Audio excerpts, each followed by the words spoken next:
আজ জগন্নাথ দেবের রথযাত্রার পূর্ণ লগ্নে আনুষ্ঠানিকভাবে নবনির্মিত শ্রী নৃসিংহ দেবতা ও শ্রী শ্রী রাম জানকী মন্দিরের উদ্বোধন হল।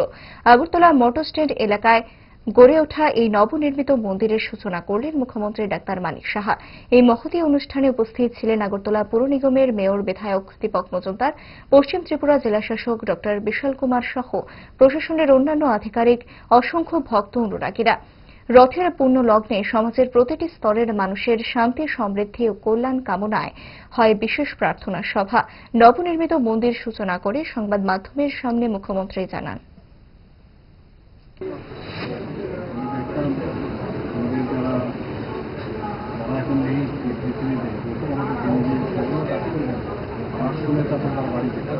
মাঝে মাঝে ছোটবেলা আমরা আসতাম, এসে আমাদেরকে নিয়ে যেতাম। এলাকা যারা আছেন তাদের জন্য এটা স্পিরিচুয়াল সেন্টার আমি মনে করি সুন্দরই হয়েছে। আপনারাও দেখেছেন এটা যারা রক্ষণাবেক্ষণ করবেন তারা জন্য এটাকে সুন্দরভাবে দেখে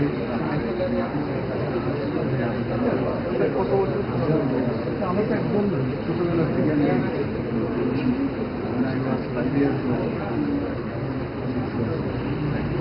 বুঝতে পারছেন আমার